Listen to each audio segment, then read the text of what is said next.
Just when you thought we had all of the pieces to the prospect puzzle, training camp opens up and we have even more to learn about these rookies, and they are moving up and down our rankings. Today, Jeff Bell and we're going to talk about some rookies that are moving up, getting really good hot starts to training camp.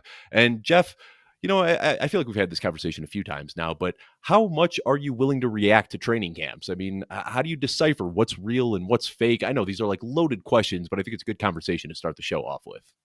I mean, the biggest thing is where players are repping. Are you repping with the first team? Are you splitting time between the first and the second team? Because I think if you're exclusively going with the first team, that's coaches are saying one thing about you. If you're splitting back and forth, they're saying to me that projects maybe a smaller, very small role for the first team. But at the same time, we want to get your feet wet. But you're a key backup for us. Meanwhile, if you're a player that, especially a young player like a guy like Dante Thornton for the Raiders, that has been the wide receiver 2 in camp since camp broke, since OTAs back in May, like that tells me a lot relative to maybe a player that's just starting to come on a little bit. And also putting on like our football hats and trying to think schematically a little bit. Like Jack Besh, long term, might be a better play than Dante Thornton. But looking at the immediate need the team has right now at X receiver, Dante Thornton fits that role better than Jack Besh. Another big thing that I really pay attention to, and this is kind of the obvious layup thing here, though, is injuries. Obviously, injuries can move things around and push people up and down depth charts, open up opportunities for other players. And I think that's a perfect segue to the first guy we are going to talk about here, Omarion Hampton. And Jeff, you and I don't want to say we were like fading Omarion Hampton because we know he's a very good player on a good offense, but what we saw was that Najee Harris was there. And typically what we've seen from Greg Roman is that he does like to have kind of a committee approach. And the fear was that maybe they'd lean on the veteran a little bit more and it would be harder for Omarion Hampton to get up to speed. But obviously Najee Harris had this 4th of July incident. He is back at practice now, but just kind of doing some conditioning, not really getting the reps yet. And it has opened up the door for Omarion Hampton, who has just, we've heard nothing but rave reviews coming out of Chargers camp. And Jeff, you cover the Los Angeles Chargers in our training camp report. So let me just throw it to you a little bit. Talk to me about what you're hearing about Omarion Hampton. Yeah, the biggest thing is just an impressive player. Physically, the physicality has shown up, the athleticism has shown up, and it's the type that I think in fantasy all offseason, we all held the expectation that at some point Omarion Hampton would take the lead role in the backfield and really run with that. And it kind of maybe has happened before the season even started. And you talk about injuries opening up opportunities, and I think that on the other side of it, think about a guy like Roman Wilson last year, where coming in and there was certainly opportunity there, but missed a huge chunk of training camp, never got up to speed. Think about Curtis Samuel with the Bills, missing about a month of the preseason, and he was never able to click into that new offense because of that. And so I think that that's really a big key on the injuries of really just kind of taking guys off the board completely. And you might see a vet out and think like, Najee Harris is still going to be able to plug back in, but when he does plug back in, has Omarion Hampton just cemented himself to the point where it's only going to be a supporting role before maybe there might have been a little bit more of a committee or some valuable passing down work going to Najee Harris, those types of things. Now is it the underside of a committee, but on the bottom side of that, on a rookie missing some time in training camp, are they ever going to get up to speed during the season at all? Yeah, and I think last year what we saw from Ricky Pearsall was absolutely the outlier for a guy to miss a bunch of camp, miss some preseason, miss the first 6 weeks, and then be an integral part of the offense by the end of the season. That is not the norm, so don't expect that from everybody. But we also talk, about Najee Harris missing this time, and it's a storyline that we are very familiar with, right? Like rookies taking over from the inefficient running backs, the veteran, but that's typically something that we see happen as the season progresses. Right. So where I think the thought initially with Omarion Hampton, especially in like redraft and best ball, Dynasty, we don't have many concerns at all, but especially for like his 2025 outlook, I think the hope was that he might get off to a slow start, but hopefully he can take the lion's share of the work by the fantasy playoffs and be that league winner. You don't have to wait for that anymore. Like he should come out with the lion's share of the work as early as week 1. And he has been moving way up draft boards. Jeff, in my home league draft, we just found out our draft order yesterday. I have the 101 in that draft. And if Omarion Hampton is sitting there at the 2-3 turn, no question. I'm absolutely taking Omarion Hampton there. I think that's kind of where he deserves to go. Like we're looking at him as a top 24, top 30 player for this season now.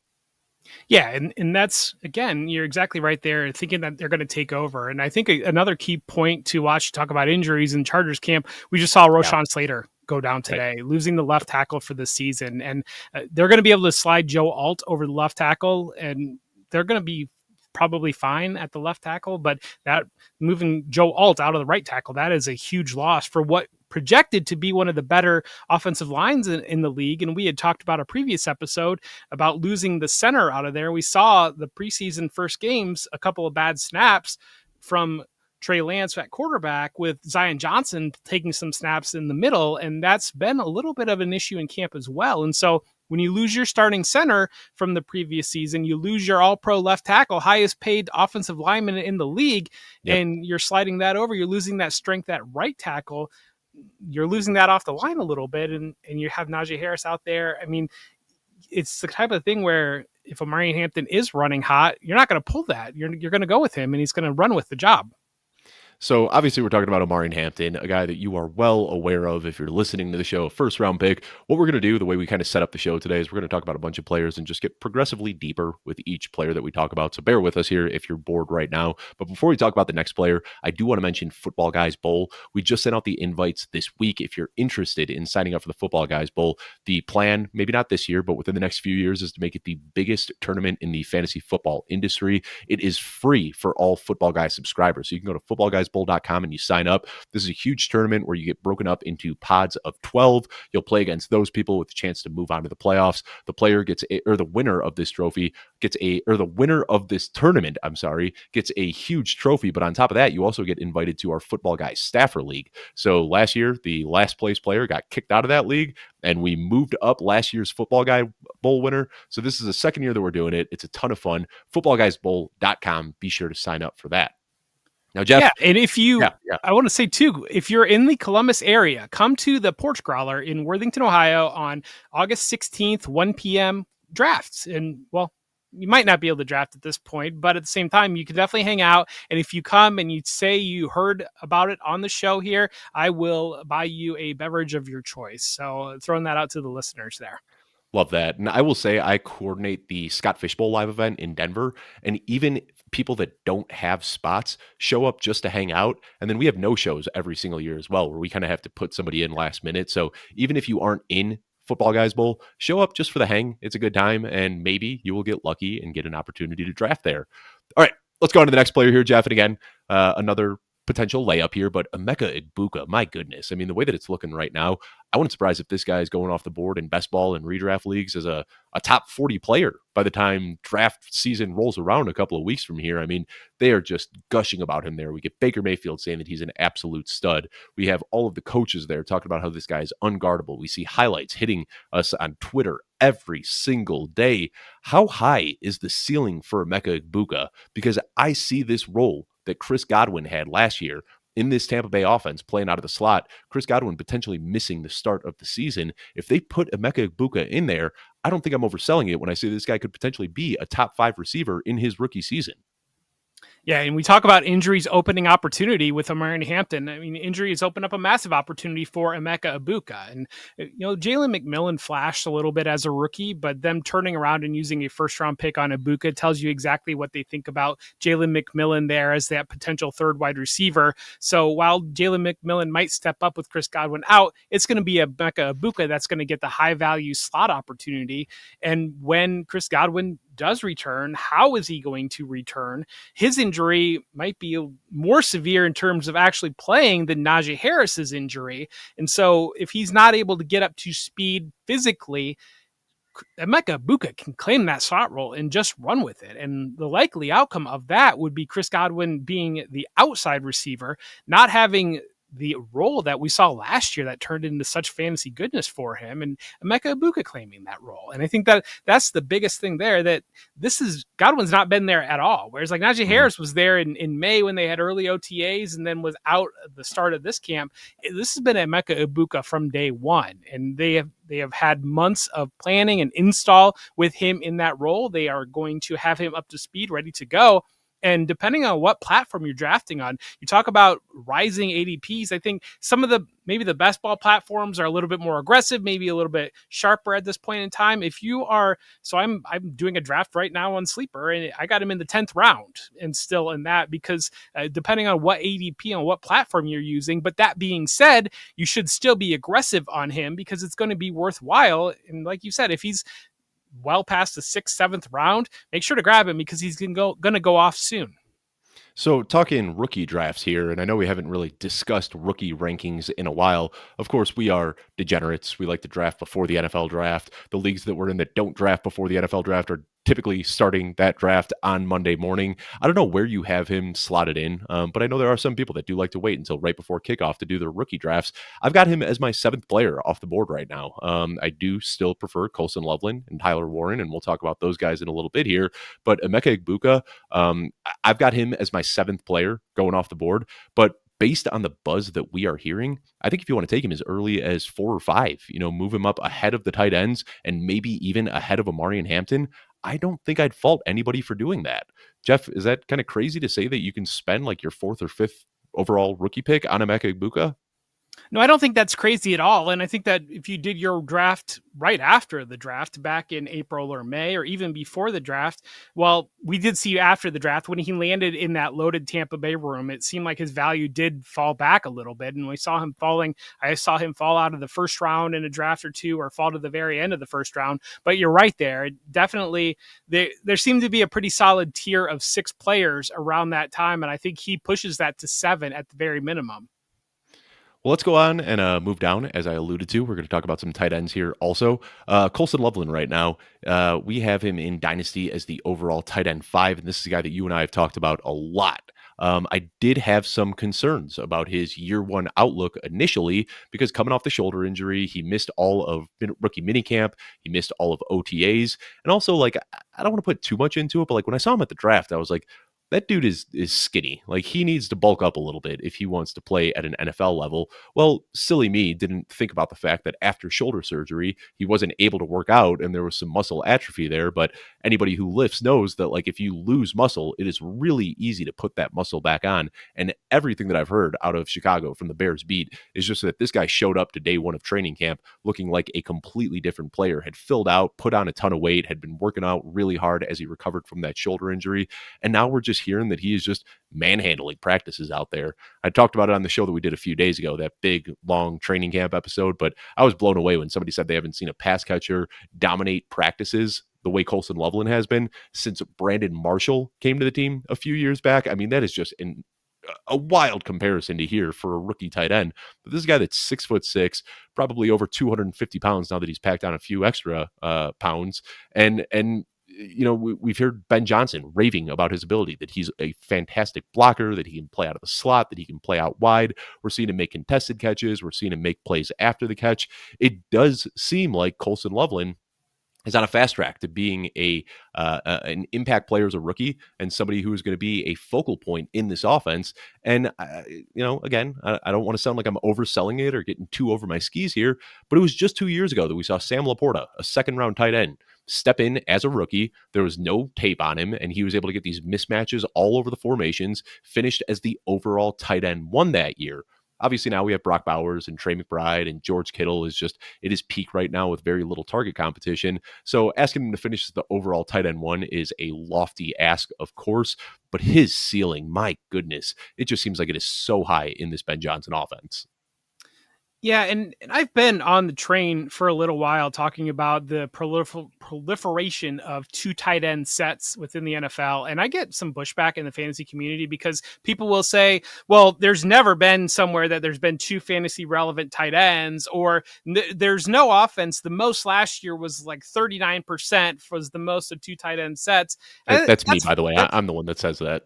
That's fine, but where was the most the year before that, and where was the most before the year before that? Because it was 80%. If you go back to the old Patriots team, they were running 2 tight end sets on 80% of their snaps. Right, a very, very smart team with Tom Brady when they had 2 difference makers at the tight end position. But I think that it's not so much that we haven't seen it yet; it's that this is the direction that things are moving, and I think that this. And I'm a big believer in that. That's the direction that things are moving. We're seeing teams become more multiple. We're seeing that is how they are combating these defenses that are sitting in these too high looks that are not allowing deep passes. Okay, well, we're going to get two versatile tight ends. We're going to run the ball down your throat. Meanwhile, you had been trending towards smaller players that are able to play in space defensively. This is our counter to that. Okay, you're going to have to figure out the counter to that. Either you're going to bring back a Takeo Spikes middle linebacker that's only stopping the run, or you're going to start to sneak these safeties up a little bit more into the box. And all of a sudden, bam, we're hitting you back over the head on deep passes again. And so it's that push-pull, but it's not the fact that we haven't seen a team play 50% yet, or we haven't seen two fantasy relevant tight ends yet. It's the direction that things are moving. And it only takes once for it to become a league-wide trend. We know how that works, but we're seeing the investment that teams are putting into this. And I mean that to say, when Colston Loveland was drafted, everybody said, well, Cole Kmet's there, and so that's going to be a reason why he's not going to play so much. I'm seeing Cole Kmet's there. Cole Kmet can do all those hard, dirty things of be the inline tight end and take a lot of those things that rookie tight ends tend to struggle with of, oh, I have to be able to be this inline tight end and be able to know how to block on this play. Oh, by the way, I also have to know my timing and releasing. And meanwhile, you've got Cole Kmet to take care of that. And you can allow Colston Loveland to be this versatile weapon that can line up in the slot, can line up outside, can line up double tight end stacks and be able to do these different looks and really serve as your primary slot receiver in a Ben Johnson offense that has done a tremendous job of feeding the slot and does a great job of scheming players open. And so I think that when you have a player that's showing that physicality that's already difficult for offenses to match up with, matched with a offensive mastermind, really, and then you've got a quarterback that you're trying to create easy plays for him, it's only natural that Colston Loveland, a nice big target, being covered by guys physically not capable of targeting him, is going to be a great natural safety blanket for Caleb Williams stepping in there quarterback. Yeah, and something that really piqued my interest, I don't care about preseason unofficial depth charts at all. It's not something that I put too much weight in. We see these like performative acts where Sean Payton is like, RJ Harvey's our RB5, he's got to earn it. And like that stuff, whatever. I don't really care that much. But something that really did pique my interest was that the Bears depth chart was released with 12 personnel. I don't know if you caught on to that, Jeff. Normally, every time we see a depth chart, it is quarterback, running back, 3 wide receivers, tight end, offensive line. They had quarterback, running back, 2 wide receivers, and both Colston Loveland and Cole Kmet listed as starters. So definitely something to pay attention to as we could see a change here. And you also talk about how the NFL has tried to combat these move tight ends, these versatile weapons that like can just create mismatch nightmares, that if you put a linebacker on one of these tight ends, they're going to gash you up the seam. And if you put a cornerback on them, they're just going to block you to the bench. And the way that we've seen this kind of combated is with these safeties that can come down and play a little bit like that. It started with Cam Chancellor, but now we see it with Kyle Hamilton. And the Bears have some of those guys. Kyler Gordon is a cornerback, but he is a very physical cornerback. Jaquan Brisker regularly drops down from his safety position into the box as a blitzer. And he's got the size and physicality that he can warm or match up on Colston Loveland as well. So we're getting really good reviews about the Bears defense, that Dennis Allen just has these guys playing hard. And then there are those versatile kind of hybrid players on defense that Colston Loveland is going to have to face in the regular season. So I kind of see like the iron sharpening iron. Like this is good one-on-one matchups for Colston Loveland to just hit the ground running in week 1. Just wait until Ben Johnson goes out there with DJ Moore, Luther Burden, Roma Dunze, and the 2 tight ends, and then goes into no huddle offense, traps the defense on there, rotates Burden and DJ Moore as the nominal running backs, or splits out 5 wides with this base personnel. There's a lot of really fun football nerd stuff that I think Ben Johnson's going to get into this year. Chills, Jeff. Yes, I'm excited about it. And we've already heard of it's just so foreign to me as a Bears fan to hear a coach sit on the podium and talk X's and O's.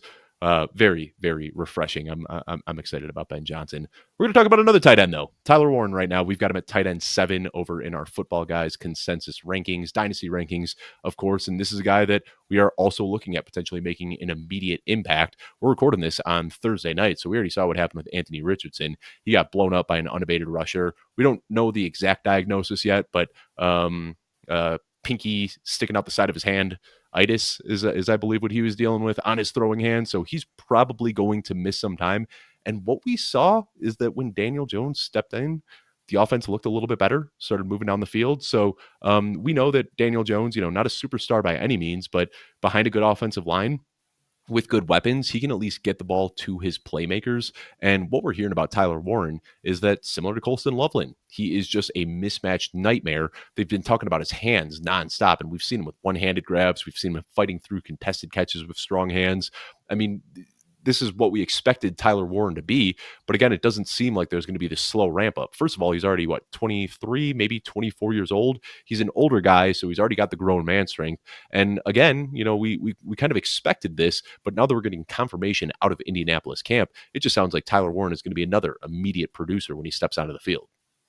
Yeah, and I'm don't know for sure which way I want to go with this, but I think the most interesting thing about Tyler Warren is the ability to utilize him in the run game. And so part of me wonders if you've got Anthony Richardson at quarterback and you're going to have natural RPOs in your offense, does that involve shifting Tyler Warren into the wildcat role type? And you kind of can do that thing where back when Jay Cutler used to transition out and stand on the sideline and look annoyed like he wishes he had a cigarette at that moment in time. Or is it going to be the type of thing where you scheme that into your offense because you have built the offense towards Richardson, but with Richardson out, you don't necessarily want to do as much RPO with Daniel Jones. So maybe Tyler Warren picks up a little bit more in those packages. And so I think either way, I mean, that is the single biggest thing to unlock Tyler Warren, I think, for fantasy as a rookie, is his ability to contribute to the run game. And I think if that plays out, if he is getting 3 or 4 rushes per game and you're starting to stack on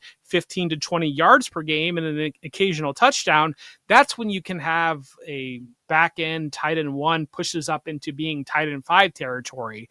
I think that if it's solely stuck onto the passing game, then I think that we're overall concerned about the potential volume in this Colts offense, because we're seeing Adonai Mitchell start to come on in camp and kind of he's been dedicated and improved himself. We're seeing Alec Pierce has been an underrated star in camp, and there's been a lot of talk about, hey, maybe we need to figure out a way. He's so good on deep balls. Maybe we need to figure out a way to get him involved in the short and intermediate game. We know Michael Pittman is our team leader on that team. And then we've got Josh Downs, everybody's sweetheart as well. And so you've got 4 legitimate targets that maybe they don't have a Jamar Chase in the room, but when you stack up all 4, they might be the 4 deepest wide receivers in the entire league. And you throw a tight end in there on top on an offense that's going to be lower volume. It's that you just need that different ways of either Warren's going to lead everybody in targets or he is going to contribute in the rush game. That's what will push him up and increase and be able to push him to potential tight end 1, high end tight end 1 territory. And I think a lot of people are going to hear this and say, like, why would they rush the ball with Tyler Warren when they had Jonathan Taylor? We could look back just last year. Tucker Kraft was getting these tush-push opportunities, and they had Josh Jacobs, a very good short yardage running back. There's just, we see this, like how effective that tush-push could be, and maybe they do get Tyler Warren some more creative touches outside of that, but this is a guy who is a converted quarterback, so he already knows how to take a snap from under center. He is just a monster. He's going to be able to move a pile, so you're talking about some rushing usage, and I think that we could definitely see that on end arounds and pitches and whatnot. But there's also the upside that once they get within the 1 yard line, especially if Anthony Richardson is missing time, they might just you got to remember, Shane Steichen is the head coach over here. We saw Shane Steichen was kind of the guy that developed the tush push during his time in Philadelphia. So don't be surprised if Tyler Warren gets that. And that's been my big selling point for Tucker Kraft this year. But now I'm using that same ideology with Tyler Warren, because like you said, when you look at end of season finishes every single year,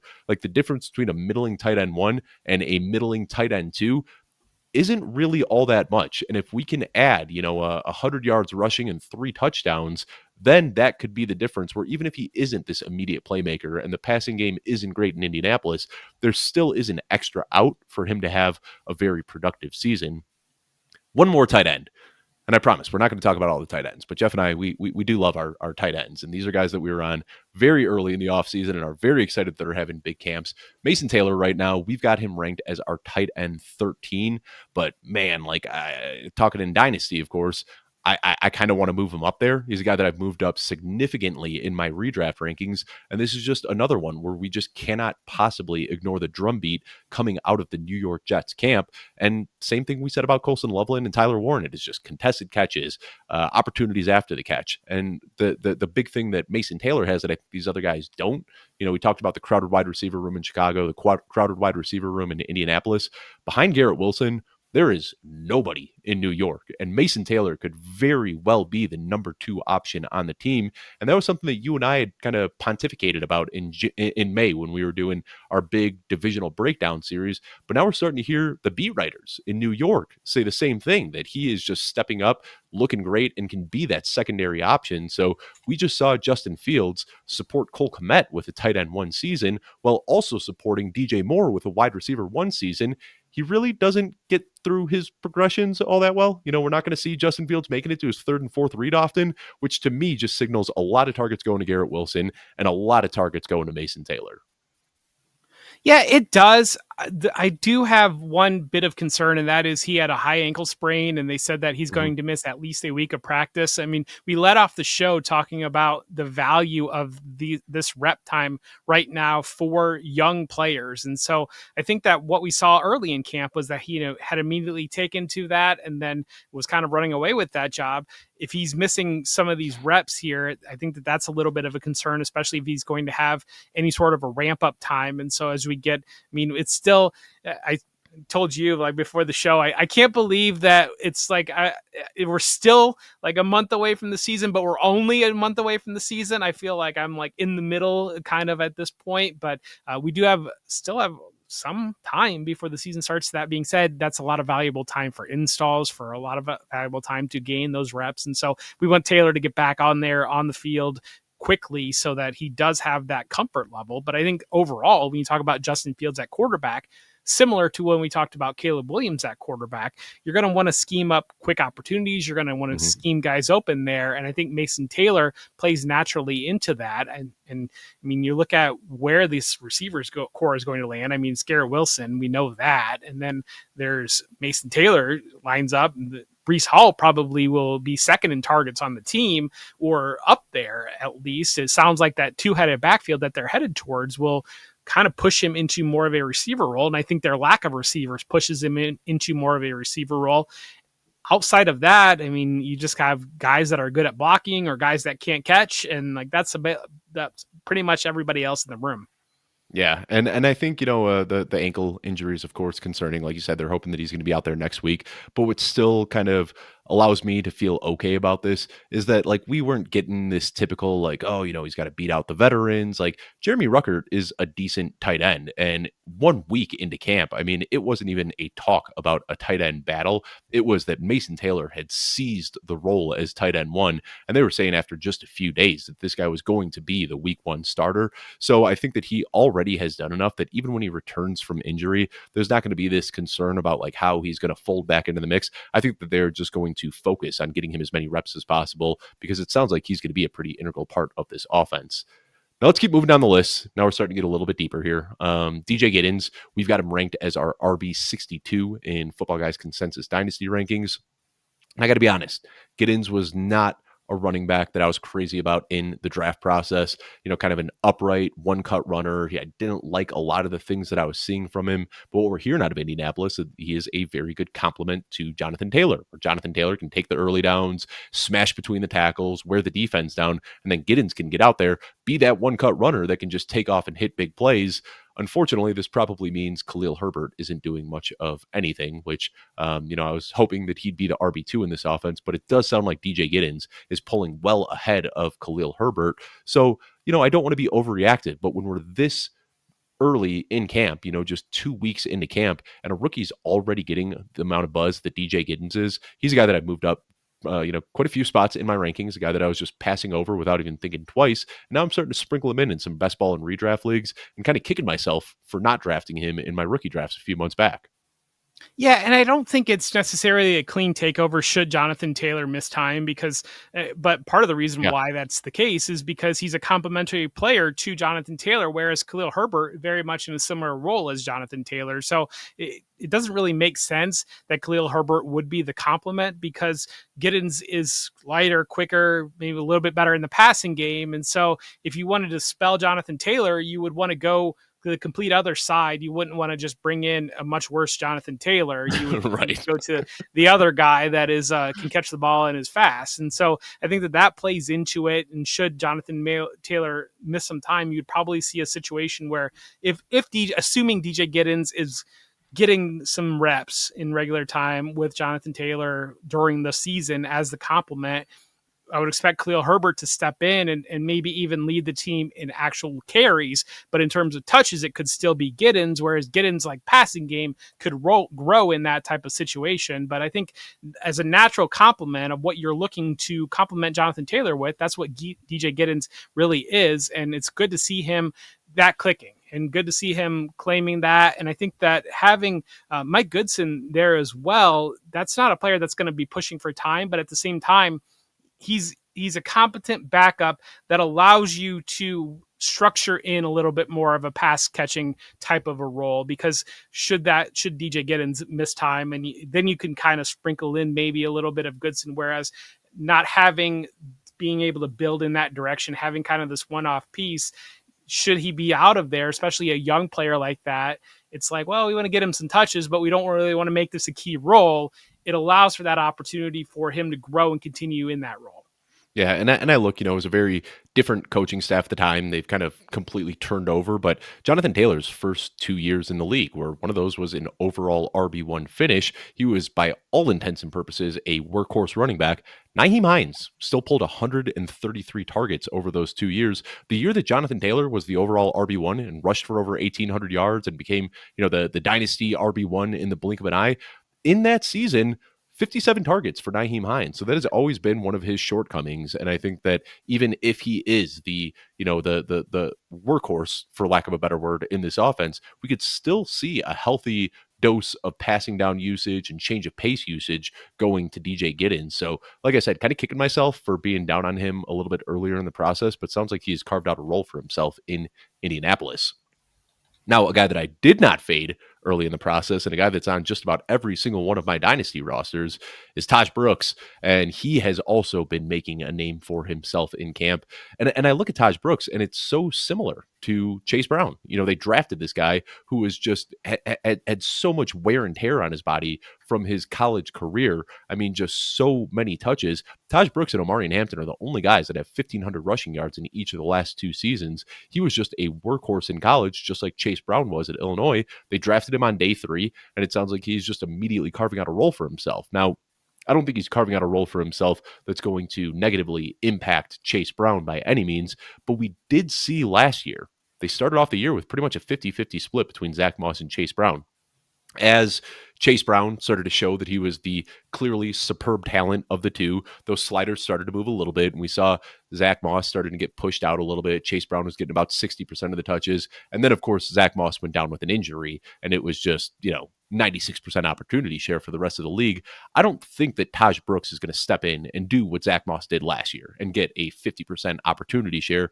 But I think that he can get sprinkled in here and there for, 20, 30% of the touches. But I think the real upside is that now with Zach Moss gone, having get waived by the Cincinnati Bengals, he is the clear number 2 on this team. So not that we're ever wishing for injuries by any means, but Taj Brooks, how I said it in my article recently was that he is a Chase Brown injury away from being this year's Chase Brown, a guy who's going to get a lot of work on a really good offense and is already starting to turn heads in camp.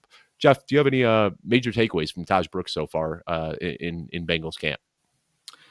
We were waiting for some clarity in that backfield, and we got it when they released Zach Moss. I mean, that told us a lot of what we wanted to know.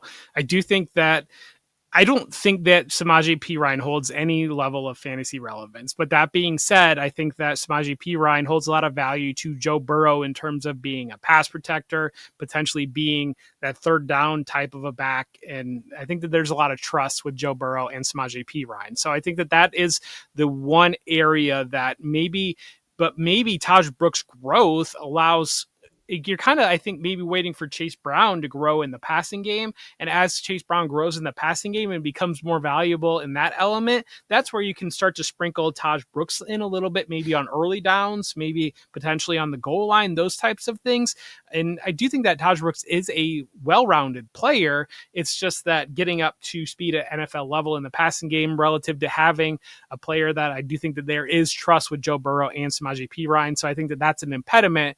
But again, if Chase Brown shows himself in the passing game, shows that that value is there, that development is there, and then you start to look for ways to lighten the load a little bit as the Bengals, you can sprinkle or Taj Brooks in there in early down opportunities. So I do want to say, as far as pass blocking, that was one of Taj Brooks's biggest strengths. I mean, he was graded as one of the best pass Sure, blockers coming in. And but of course, Joe it's something Burrow is like trusting Samaje Perine to watch his children, like type of a level of trust is what I'm saying. fair, yes. But we've seen, I mean, Samaje Perine, I think he's there as like a veteran presence, and I think we could see him come in occasionally here and there. But based on what we saw in Kansas City and Denver, I think it's kind of the end of the road. So he might get some opportunities here and there as a pass blocker, but I think that that's something that Taj Brooks, if he can just be uh, more than serviceable, which I think is very that's not a tough ask based on what he was doing in college. And we're already seeing a lot of highlights of him as a pass catcher too, catching balls downfield, coming out of the backfield on little wheel routes and whatnot. And that's something Chase Brown does really well too. Dan Hendry talked about it, that he's been working out this offseason with a wide receiver coach. So they want all of their guys to be pretty well-rounded. They don't want to have to, we see how this Bengals team operates, that they want to stay in a hurry up, that they want defenses on their heels, and they want to drive the ball quickly down the field.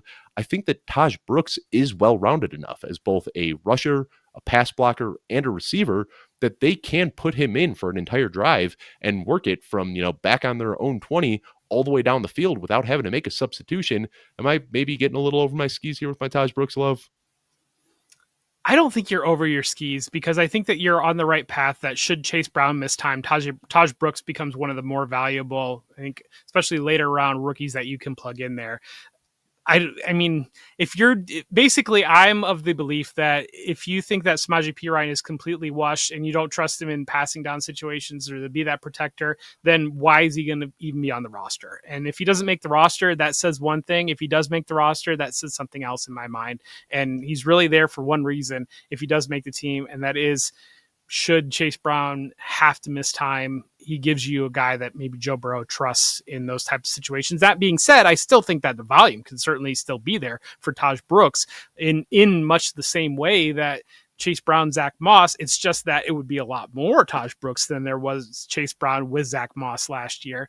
It's just not like a 1-for-1. Taj Brooks is just going to take it over and be an RB1 automatically, I don't think.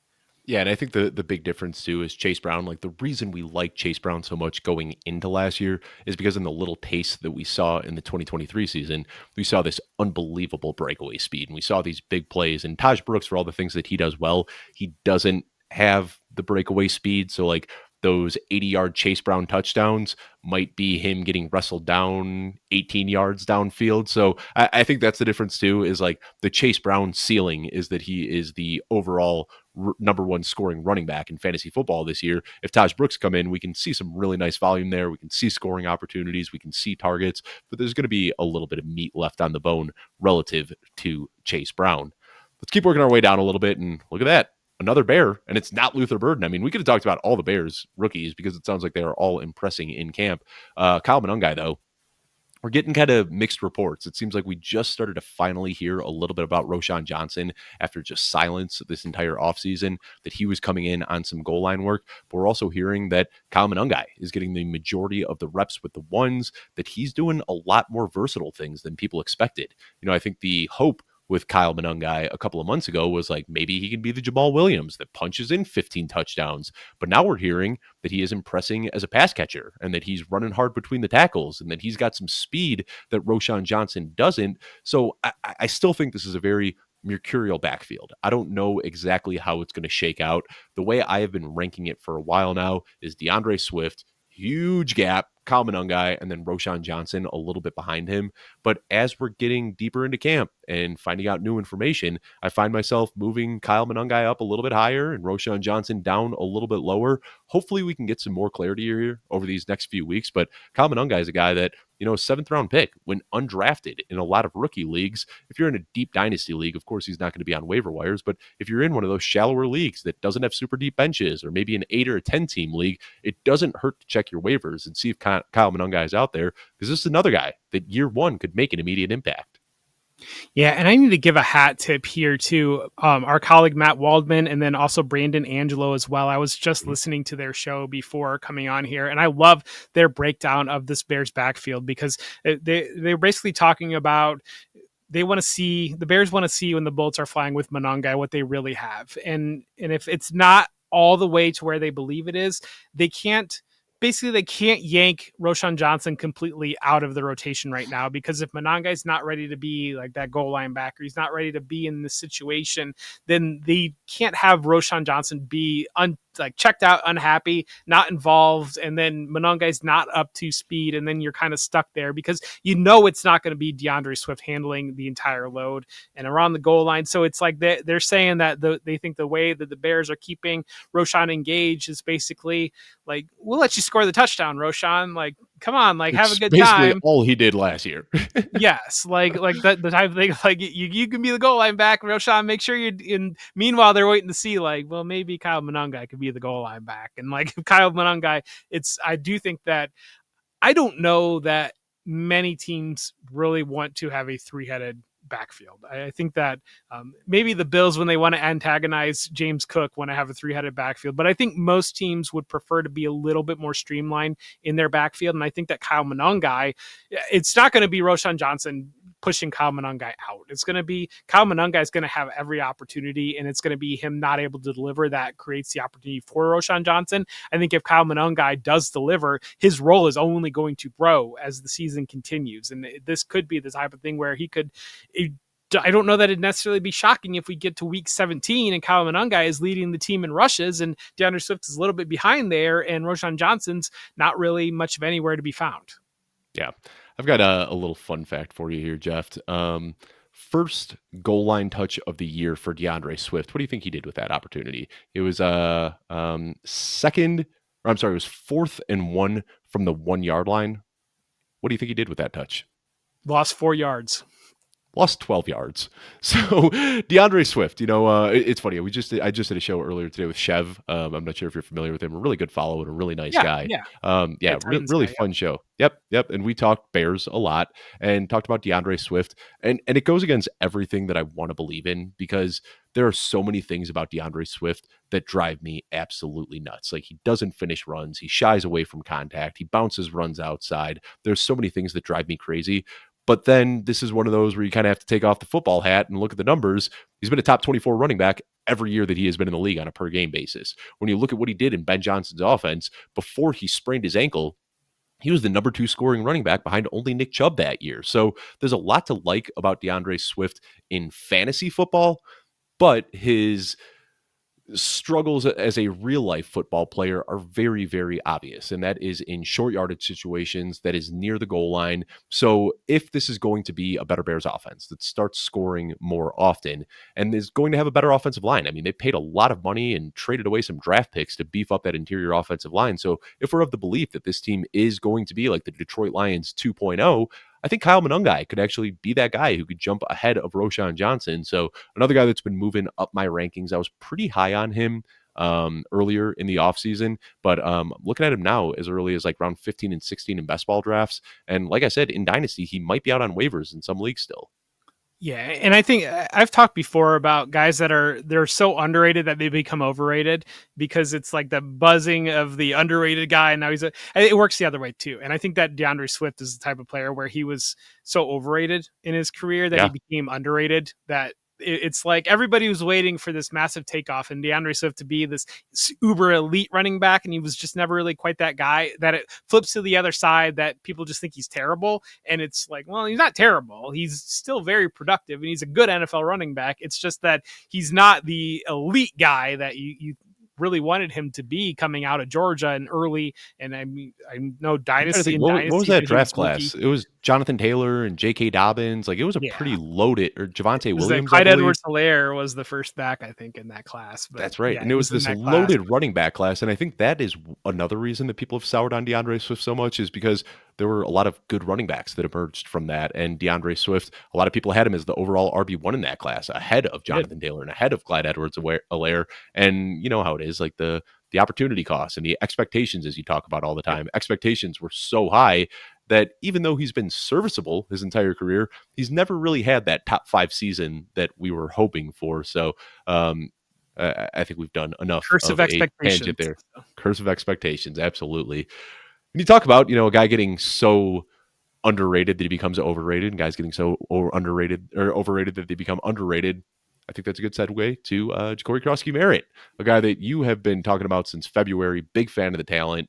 And, he has been buzzing like crazy on social media. We've seen the big plays. There's a lot of talk about Ja'Cory Krosky-Merritt. In Dynasty, we've got him as our RB79. So I think the best way to pose this question, Jeff, we know Brian Robinson has some inefficiencies as a runner. If you look at what he does, he's a very replacement level running back. And I don't like saying that, because, he's had a tough career, and he's defied the odds, and we respect what he's done. But I think that if they were able to improve that running back position, they'd be pretty happy to be able to do it. And then you also look at Austin Eckler at this point in his career, serviceable as a pass catcher, serviceable as a pass blocker, can move a pile if he needs to here and there, but he's not a guy who can shoulder 20 plus opportunities per game. Now we've got this young, exciting, super athlete that is tearing up camp. What do you think, if you had to put a percentage on it, 0 to 100%, what do you think the chances are that Ja'Cory Krosky-Merritt could just take this backfield away and run with it over the final month of the season? I mean, I think probably 25% or so is about where I would put it. And 20% was the number in my head. So we're pretty close on this. Yeah. And I think some of it's, I don't know that Ja'Cory Krosky-Merritt is an uber athlete. I think that I think he's an exceptional running back and like a natural running back. And so my concern maybe with a guy like that is that it's like kind of like you need enough reps to like get going. Like to me, he feels like the type of player that can get into a rhythm as a running back and like really start to flow with that. It's not really like a shot out of a cannon type of a guy. And so my concern is that, you start the season with the trusted running backs, or you start the season with Brian Robinson and with Austin Eckler, and maybe he gets a snap or two, or maybe he gets a carry or two, but it's like never the type of thing where, absent an injury, he's really able to get into a rhythm and start to go with it.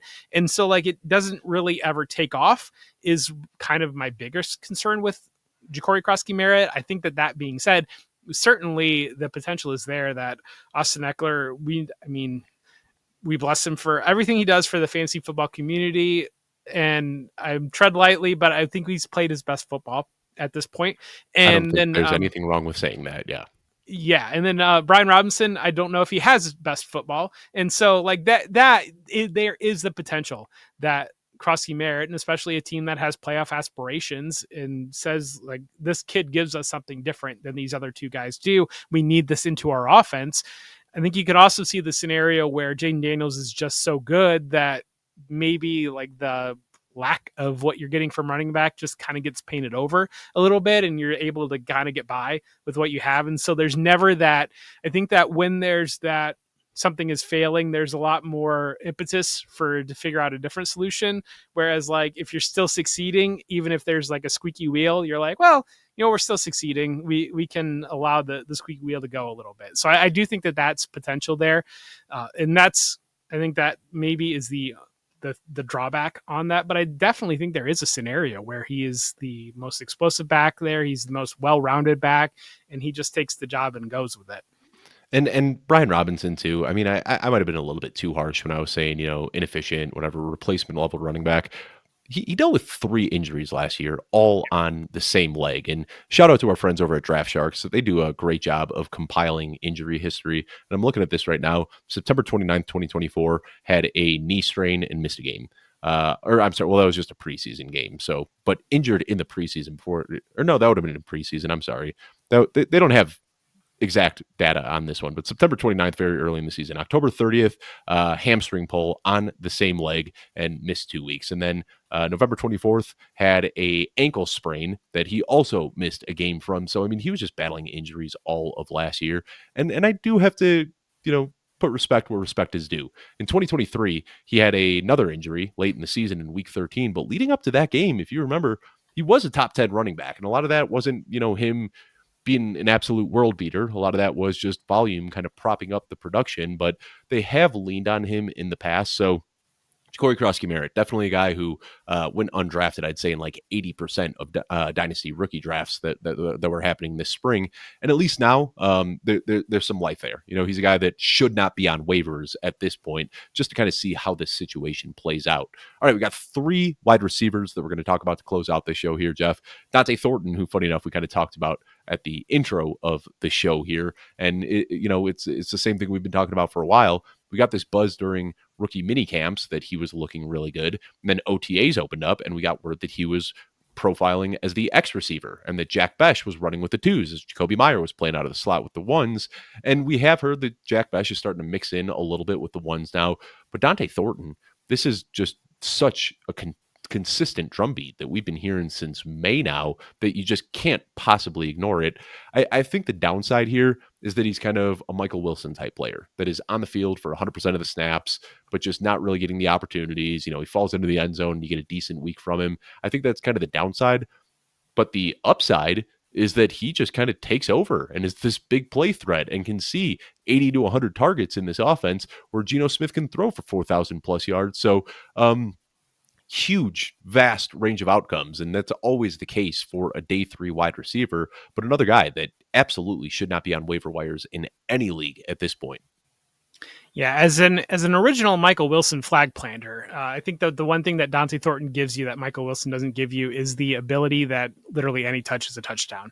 And I Right. think that is where it becomes very interesting, especially in a Chip Kelly offense that's pretty good at creating explosive plays. And so, and Geno Smith, throws a pretty good deep ball as well. And so I think that there's a potential there where he really kind of becomes the very light version of a DK Metcalf with Geno Smith in this offensive scheme. And so Yeah. becomes that player that's taking the top off the defense and gives you, I mean, it only takes one, especially like a deep best ball format, but you get 160-yard touchdown and you're probably making your lineup that week. And that's kind of the way that things work out a little bit. And so I think that Thornton does have a really underrated ability to basically make lineups in best ball more often than maybe a lot of people realize right now. And I think that is really interesting. And yeah, there is the 1% scenario where, I mean, we know what kind of athlete he is. We know what kind of speed there is and the size, and that just clicks. And you're looking at 800 to 1,000 yards with 10 plus touchdowns. I mean, that's not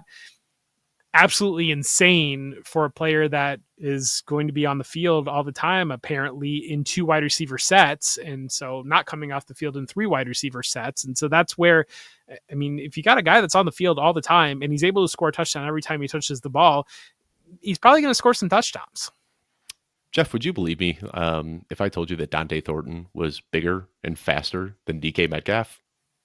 Yeah, I would, because he's big and he's fast. And Yeah. it was like his college, when I was doing the rookie guide on him, it was so fascinating because like he didn't run a route tree. It was basically like everything was either a wide receiver screen or a 9 route. And it was Which basically sounds a lot like DK Metcalf early in his career. it was basically like a 70-yard touchdown or like nothing at all. It was like Mhm. there was no in between at all. And it was wild of like, if you look at his college stats and especially if you watch the tape, it's like he would either just dust dudes and like they were standing still in the SEC, or like just there was no nuance, no in between. Which honestly, that's very much so what DK Metcalf was. Came in as just this raw athlete. And I also forget too, like you hear like, a round 2 pick compared to a day 3 wide receiver. These guys were a lot tighter in draft capital than you'd even imagine. DK Metcalf was the last pick in round 2. Dante Thornton was the 6th pick in round 4. We're looking at like a 35 pick difference between these players. Dante Thornton is 2 inches on DK Metcalf. He ran a 4.3 flat at 6'5". That is just unbelievable. So I'm not saying that Dante Thornton is DK Metcalf, but same offense, same archetype of player, same game-breaking speed. You could be onto something here, Jeff. Well, and you know what I always say? Imagine how good Dante Thornton would be had he been picked 6 picks earlier. So Yeah, or and 7 got picks that earlier. So day 2 day 2 capital. Yeah, capital. yeah, makes all the difference. Well, we got another day 3 wide receiver we're going to talk about, and this one, be still my beating heart. Torrey Horton, I just absolutely love this guy. I thought he would have been a round 2, maybe a round 3 receiver, but just plummeted down the draft board after some knee injuries. It was a pretty gruesome injury that he had. He tore his LCL, but he also tore his hamstring off the bone. That happened in October. And then he came out and ran a 4.41 at the combine in March, which is crazy that he was even able to make it to the combine, let alone give us, I can't remember off the top of my head, but I want to say it was like a 9.8 relative athletic score. So, I mean, a very, very athletic receiver. And this is, again, we're talking schematically here. You look at the wide receivers that are in Seattle. You've got Jackson Smith-Njigba, who is a very versatile receiver, but does his best work out of the slot. You've also got Cooper Kupp, a versatile receiver who does his best work out of the slot. And then for the X receiver role, you've got MVS and Torrey Horton. And word is that MVS has already lost that job to Torrey Horton, that Torrey Horton is getting all the reps with the ones. And then I look at Clint Kubiak and his offense, and he draws up so many big plays for that X receiver. Last year, we saw Rashid Shaheed just taking the league by storm with these big plays almost every single week. And then Rashid Shaheed gets hurt, and we say, well, that was fun, but that's the end of that. Then they go and they trade for Marquez Valdes-Scantling, and he has 233 touchdowns or 233 yards and 4 touchdowns over a 3-week period. So I don't think I'm underselling this either when I say that Torrey Horton, being the starting X receiver in a Clint Kubiak offense, sets him up to be an immediate impact player. And then if we get to a point in the season where Cooper Kupp has struggled to stay healthy, not, surprising anybody with that news here, but has really struggled to stay healthy over the last couple of years. If Cooper Kupp has to miss any time, we're looking at Torrey Horton being the second option on the Seattle offense. Yeah, and that's exactly that, being the second option on the offense. And I was interested because I saw somebody talking about Torrey Horton's relative athletic score, and my initial thought was, he blew his leg out. He didn't have a relative athletic score. He didn't test, and it was like, yeah, no, he had a very good relative athletic score. And I think that's he exactly painted the picture there of his ability to become the second receiver. That very much is in play, especially seeing him take off this quickly. And he was a little bit of a Debbie Darling coming into last year, and so some of these players that they had a lot of hype through the draft, and then their last year didn't go exactly how you'd planned, can create a scenario where you're getting tremendous value when it comes to the draft, and then you're getting tremendous value in your rookie draft as well. And I think that he's already showcasing that he does have that ability as the steam and the hype is building. And what are you always looking for is opportunity for these rookies. Of you're wanting to see them have that opportunity. So we started the show talking about have that opportunity to play with the first team, then solidify themselves with the first team. And I was thinking of it as a ladder, basically, of I want to see a guy being able to make a roster. That's kind of what I'm looking for a deeper receiver when I'm doing the rookie guide. Is I think he's going to be a day 3 guy, but I want to see a path to the roster, be it special teams or he does one thing exceptionally well that gets him onto a roster. And then you want to get him onto the field. And then once he's on the field, I want to get the ball in his hands. And I think Torrey Horton is the type of player that the Seahawks are going to want to get the ball in his hands. And so once you get to that level, then they're scheming up plays for you, and then the sky's the limit. And I think something else too is that when you look at a lot of the guys that fell to day 3 in the NFL draft, they're guys that fell. I'm talking about the guys that ended up finding success in the NFL after falling to day 3. You see these guys almost exclusively. It's either character concerns or injury concerns that push them to day 3. Torrey Horton, and that's why I said, I thought he should have been a second rounder, maybe a third rounder, but it was the injury concerns that pushed him down. And I forget what broadcast I was watching, if it was on NFL or ESPN, but you could just see, they've got that ticker of the best available off to the side, and Torrey Horton was sitting up there for hours, and I was just blown away that nobody was taking the chance. But then there was something else too. And again, highlights, whatever, don't want to get too crazy about social media highlights, but it was Torrey Horton going against their starting cornerback. Did you see this grab that he had, Jeff, where it was an underthrown ball? It looked like it was a clear interception, and he is just a long, lanky receiver. He was able to get up, reach over the defender, yoink it out of his hands, do a 180, get both feet down, and score a touchdown. I mean, he's just a special talent. And now we're looking at the potential opportunity there and him already making an impact in camp. So, Torrey Horton, a guy that I was already very, very bullish on in my rookie rankings, but now I'm starting to sprinkle him in best ball and redraft leagues as a last round pick because I think that he's going to make an impact this year. You said yoink, and that just really made me excited. Like my heart fluttered a little bit when you said yoink. Yeah, real. I don't even know what that is. That just came out of nowhere. But yeah, he yoinked it, and it was nice. Keandre Lambert-Smith is the last guy that we want to talk about here, and another guy who has just every single day it seems like we are seeing him do something spectacular. And again, I talked about the Torrey Horton play, jumping up, taking the ball from a defender, turning around, getting his feet down. We've seen Keandre Lambert-Smith do that like 6 times now since Chargers camp has opened, and we saw Mike Williams retire, and the immediate news that we got was that Trey Harris was going to be able to step into that X role.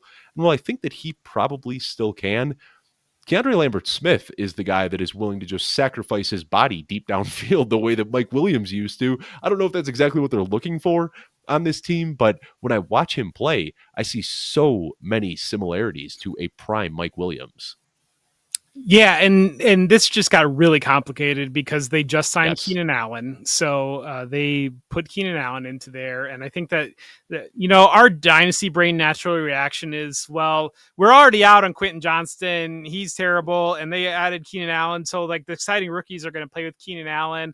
I don't think that Quentin Johnston is going to be deleted quite that easily, and so I do think that I think they signed Keenan Allen because they were planning on Mike Williams making the team, and with him gone, they wanted to make sure that they did have that player there. I think the price was right. I think Keenan Allen wanted to be a Charger.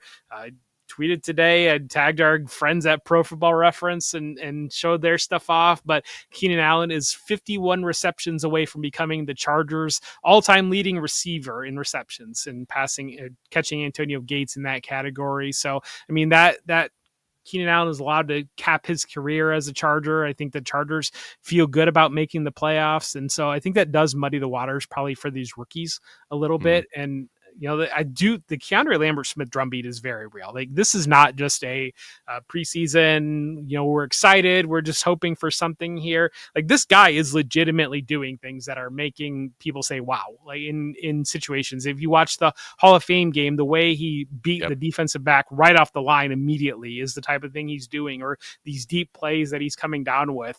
Like, this isn't like we're going to try to create something out of nothing. And I think that too, he's an interesting player because he was really the volume guy for Penn State. He was an underneath guy, kind of the intermediate type guy. And then he went to Auburn and he became a big play receiver. And so it's shown the ability to be different things. And I think that as the Chargers as a whole, they added Keenan Allen, but Keenan Allen's probably not going to be beating you deep vertically.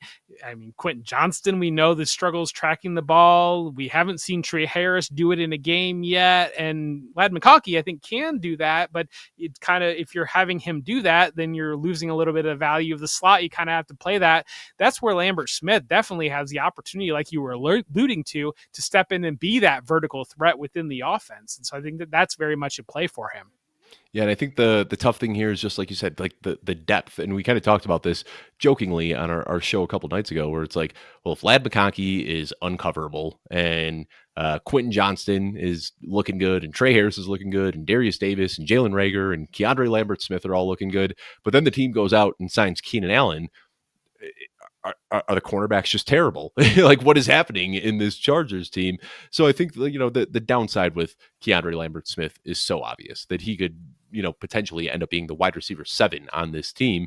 But I think the upside is that, he could end up being that guy. And this is definitely the cheapest of all of the guys that we're talking about here. We've got him in our rankings as the consensus wide receiver 112, but another guy that you can go out and probably pick up for free in a lot of dynasty leagues right now.